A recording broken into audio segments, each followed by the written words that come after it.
and welcome to a very special episode of Undercurrent, which tonight finds me at the Fallen Sailors and Soldiers Memorial high on the hilltop on Monument Hill in Fremantle. Now this year Remembrance Day was honoured with a 1-minute silence on the very unique date of the 11th of 2011. More about that throughout the episode. Now with a recent increase in the number of shark attacks across our West Australian beaches, one has to wonder, is it really safe to get back in the water? Nikita Dixon investigates.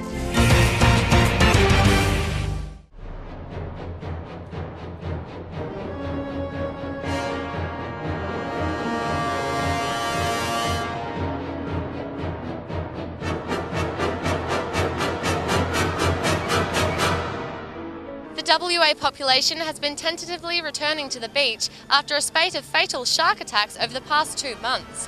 Whether it's safe to do so is still to be decided. Did it kind of worry you coming to this beach? Did you think about going to another one maybe? Well, no, not really. Just we're not going to go that far in, that's all.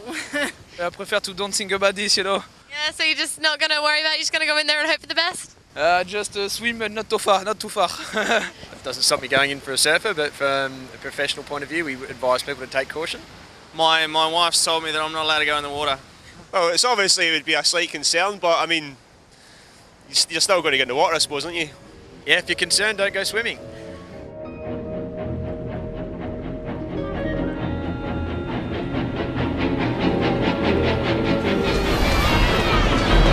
Look, there's an element of risk every time we undertake our daily pursuits, and entering the ocean is one of them, but generally it's pretty safe to use our aquatic environment.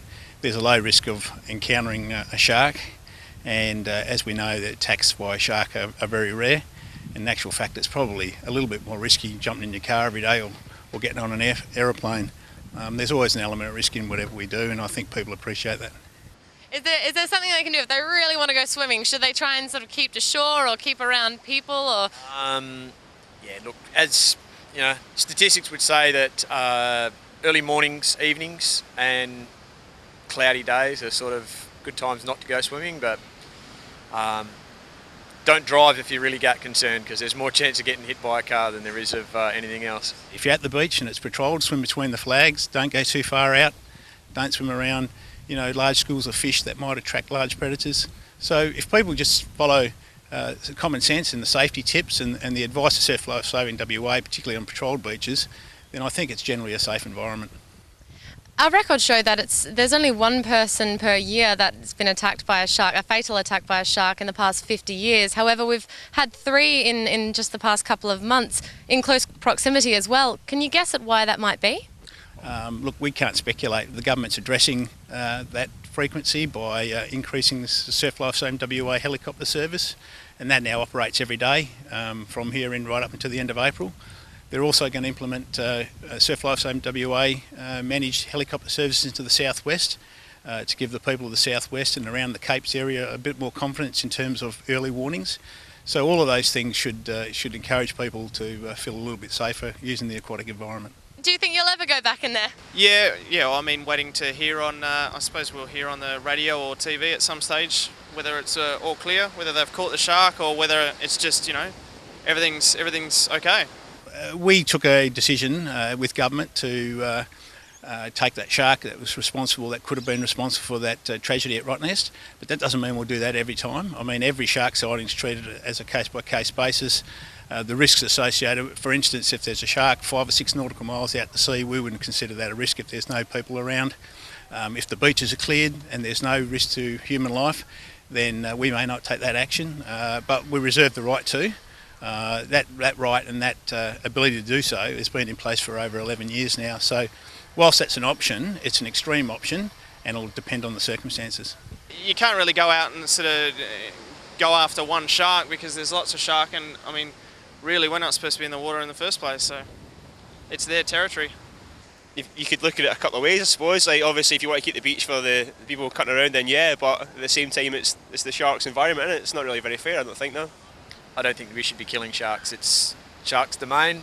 Everyone who knows the water knows the risks that are associated with it, and the man hours and women hours that go into the water relative to the amount of shark attacks that we have, it's very minor. While the sudden increase in shark fatalities is hard to ignore, the state government is fairly sure it's safe to return to the water. I'm Nikita Dixon for Undercurrent. Well, you son of a...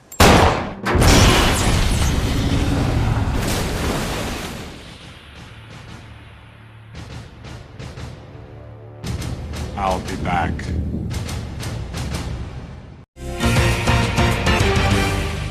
Remembrance Day celebrates the anniversary of the armistice which ended World War I, which this year marks 95 years since that very day. And Remembrance Day, of course, is about honouring those who died while serving for our country, not only in the past, but also in the present. Now, ECU has also recognised that many local firefighters put their lives on the line every day for their communities. With punishing training regimes and very long work hours, Hayley Francis investigates just what it takes to be a local firefighter.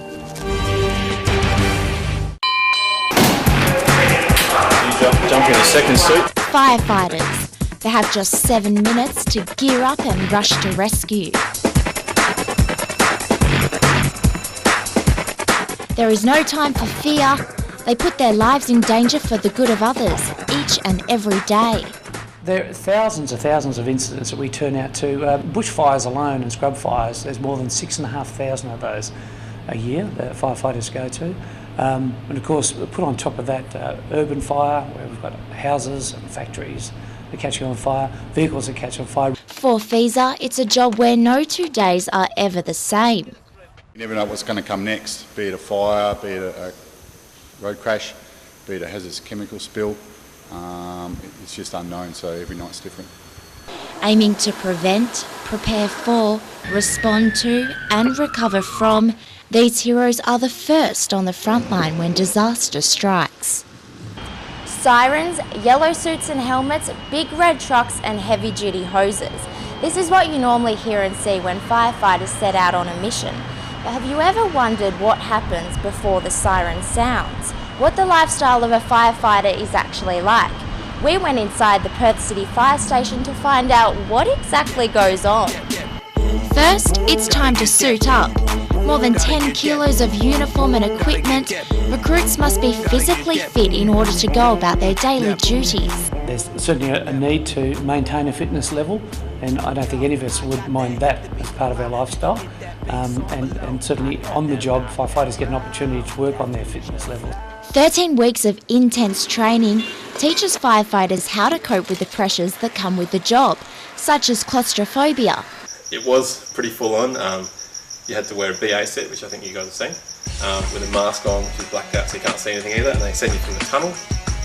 And you basically crawl through the tunnel, moving your hands and trying to feel your way where you're going. Yeah, eventually, after struggling a lot, I got through that alright, but I got stuck in a barrel, which was pretty embarrassing. But training is not the only thing that makes up the lifestyle of a firefighter.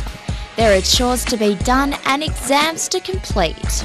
From their first moment they join the job until 5 years, they're continually doing exams, both practical and theoretical exams. Being a firefighter also means having a second family, one where the people you work with are some of your closest friends, and the station becomes a home.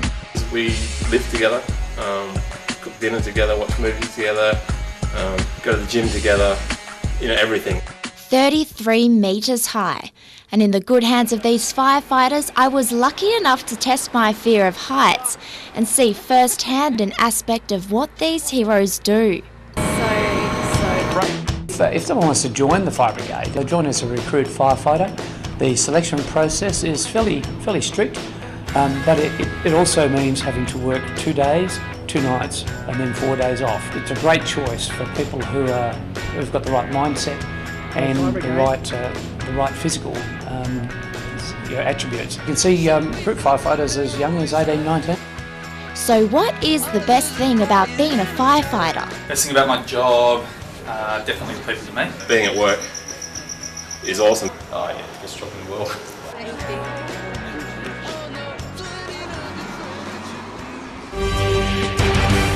Now, the Fallen Sailor and Soldiers Memorial on Monument Hill in Fremantle was built and unveiled in 1928 and built from beautiful 2J stone. It was commemorated on the day it was unveiled with a time capsule actually inside the memorial. Now, the United Nations has just named Australia as the second best nation to live in the world, sandwiched between Norway at number 1 and Sweden at number 3. Sarah Miller headed to the streets to find out just what you think about that.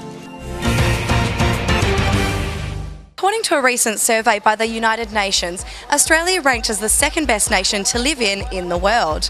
We hit the streets of Perth to find out if you agree with this and why. Definitely, yeah. Yes. Yeah, I would say so from what I've seen so far. Yes, I think so. Yeah. It's a beautiful country, Australia. Yeah, and don't you feel that all the environment, the people is really kind. Yes. Why is that? Probably lifestyle. Yeah, lifestyle conditions, weather. Probably the standard of living is quite high as well. No, it's the best. No, it's the best in the world. I reckon it's the best. Yes. Would you be surprised if I told you that Norway was rated the first? Yes. WA, Australia is the best. I wouldn't live anywhere else but in Perth, Western Australia. What was number 1? Norway. Norway. That's really cold though, isn't it? Not the second best, it's the best. Working in Japan is so stressful, but here, like, so much time to stay with friends, families and stuff. Yeah, I really like it. So. No, I think if the transport sort of system was a bit more expanded, I think that would definitely put us in a better position. Best, yes. Correct, yeah. Who do you think's the first? Sweden. Sweden's actually third behind Australia. Where everyone's pretty relaxed. They're a lot more laid back than in other countries. Yeah, I've never been Norway before, but yeah, I prefer living here because the weather is really nice here. It's so good. We get it so good here. We have such a great lifestyle. And apart from New Zealand, yes, it could come second. So you would say New Zealand's better than Australia? Well, who won the last World Cup rugby? New Zealand, yeah. Why would you say New Zealand? I've been living there like for 2 years already. I finished my high school there, but the people over there is quite friendly. Yeah.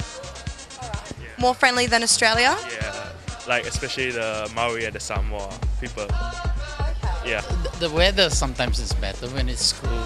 Singapore is hot every day. You get paid ridiculous wages here. It's like 3 times as much as in England for doing basic jobs. I think because it's a lovely country and friendly people. People. We can find a job easily, and it's cool, very cool. Depends what you want. If it's climate, then obviously, yeah. Like myself, most people were shocked to find out that Australia is the second best nation to live in the world, and we all think that it should be in fact the first. I'm Sarah Miller, reporting for Undercurrent.